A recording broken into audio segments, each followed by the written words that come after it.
नमस्कार, नवभारत टाइम्स में आपका स्वागत है। आज हम चर्चा करेंगे वरुण गांधी और राहुल गांधी के बीच संभावित सियासी संबंधों को लेकर चल रहे सस्पेंस पर। इससे पहले हम राहुल गांधी के 9 जनवरी 2023 का एक बयान याद कर लेते हैं जो उन्होंने संघ के बारे में दिया था और जिसका मतलब आज तक खोजा जा रहा है। उन्होंने कहा था कि 21वीं सदी में भी कौरव हैं जो खाकी कलर का हाफ पैंट पहनते हैं। इसके बाद वो बोले कि पांडव होते तो जीएसटी नहीं लगाते, नोटबंदी नहीं करते। हाफ पैंट वाली बात तो अब तथ्यात्मक तौर पर भी गलत है क्योंकि परिधान बदल चुका है। पांडवों के समय नोटबंदी और जीएसटी पर उनका आशय क्या था, इसे समझने की कोशिश अभी भी जारी है और सारे राजनीतिक पंडित इसको लेकर अपना सिर खुजला रहे हैं, लेकिन अभी नतीजा नहीं निकल सका कि वो कहना क्या चाह रहे थे। खैर, उनके बयान के बाद भाजपा के कई नेताओं ने उन्हें संघ के दफ्तर आने का न्योता दिया। दरअसल वो चाहते हैं कि वो आएं और देखें कि वहाँ होता क्या है। इस न्योते पर राहुल गांधी ने 8 दिनों के बाद आज रिएक्ट किया है।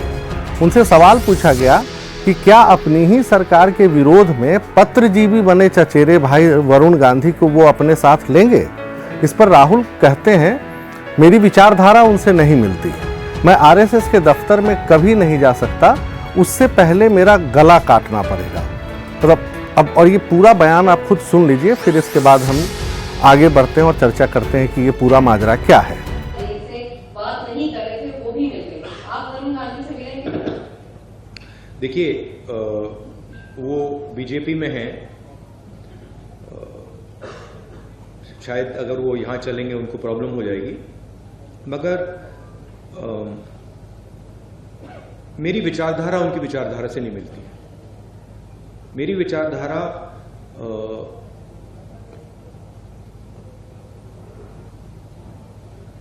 मैं आरएसएस के ऑफिस में कभी नहीं जा सकता। आप मेरा आपको गला काटना पड़ेगा पहले, मैं नहीं जा सकता। और मेरा जो परिवार है उसकी एक विचारधारा है, उसका एक थॉट सिस्टम है, थिंकिंग सिस्टम है। और जो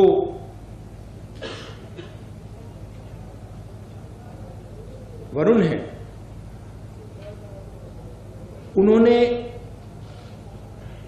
एक समय, शायद आज भी, उस विचारधारा को अपनाया और उस विचारधारा को अपना बनाया। तो मैं उस बात को एक्सेप्ट नहीं कर सकता। मैं जरूर प्यार से मिल सकता हूं, गले लग सकता हूं, मगर उस विचारधारा को मैं एक्सेप्ट नहीं कर सकता, कर नहीं सकता, इम्पॉसिबल। मैं पार्टी में नहीं, परिवार में ला सकते हैं। वो अलग रिश्ते होते हैं। खैर, आपने पूरा बयान सुना और आगे बढ़ने से पहले ये भी क्लियर हो जाए कि राहुल गांधी को वरुण गांधी अपनी पार्टी में नहीं बुला रहे हैं। राहुल के जवाब से यही लग रहा था, जैसा वो पत्रकारों के सवाल का जवाब दे रहे थे। सवाल तो ये था कि क्या वो वरुण गांधी को अपने साथ लाएंगे। ऐसा करने के लिए राहुल को संघ के ऑफिस जाने की क्या ज़रूरत है, फिर गला कटवाने की नौबत कहाँ से आ गई। ये कुछ सवाल हैं जो राहुल ने नहीं दिए, बल्कि उन्होंने उल्टा वरुण पर प्रहार किया। राहुल ने ये कहा कि प्यार से वो वरुण को गले लगाने के लिए तैयार हैं, लेकिन परिवार में वापस लाने की गुंजाइश उन्होंने ख़त्म कर दी।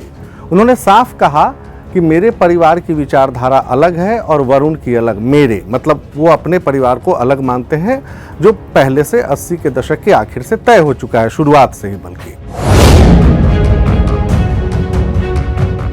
जब राहुल गांधी अपने भाई वरुण गांधी को नकार रहे थे, उससे कुछ देर पहले पीलीभीत में एक कार्यक्रम हो रहा था। पीलीभीत की चर्चा इसलिए कि ये वरुण गांधी का अपना संसदीय क्षेत्र है और वो लगातार जन संवाद कार्यक्रम कर रहे थे। दरअसल वरुण गांधी जब से नाराज चल रहे हैं, वो छोटे कार्यक्रम करते हैं, गाँवों में जाते हैं, किसानों से बात करते हैं। राहुल की तरह मोदी सरकार को पूंजीपतियों का रखवाला बताने वाले वरुण गांधी ने खुद की तुलना अपने परनाना जवाहरलाल नेहरू से कर दी।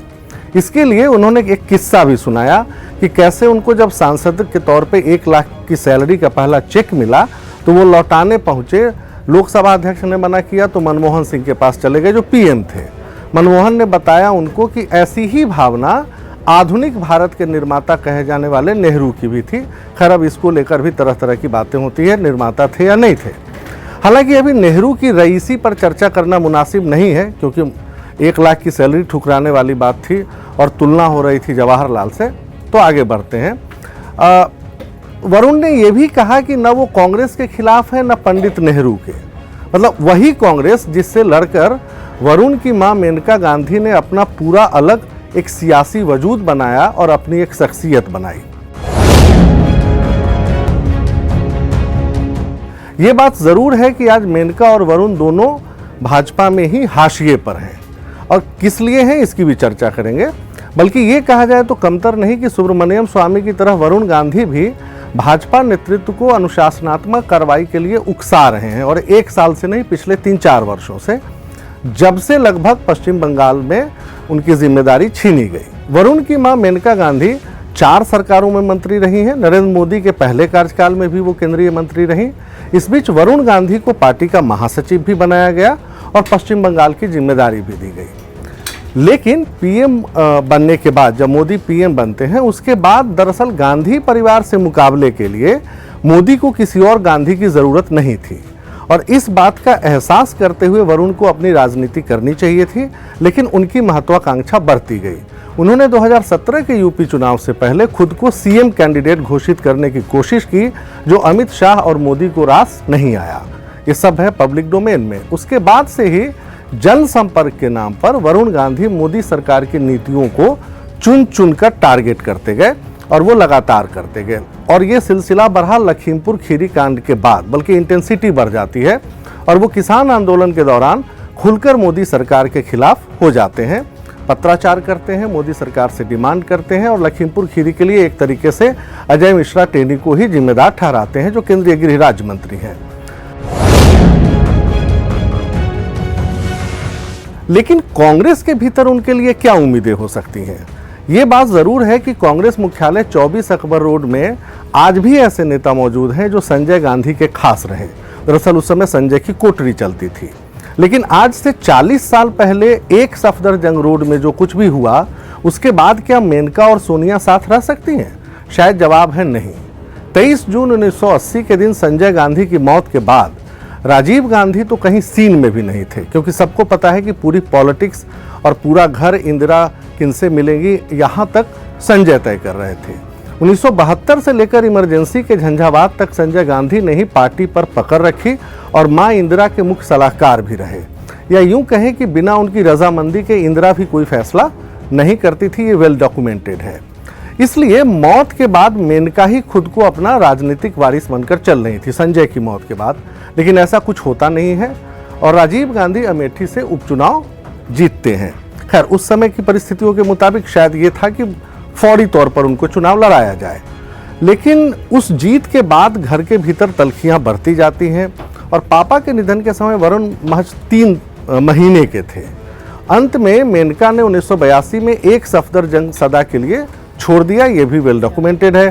फिर वो संजय विचार मंच बनाती हैं। 1984 में राजीव के खिलाफ उनको चुनौती देती हैं, भले ही उनको हार मिली। तब से जनता दल होते हुए मेनका भाजपा में अपना सियासी रसूख बढ़ाती गई, और आज माँ बेटे इस मुकाम पर हैं जहां हम चर्चा कर रहे हैं।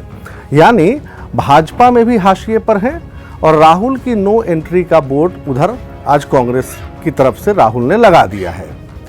हो सकता है आगे का रास्ता वरुण गांधी साइकिल पर तय करें।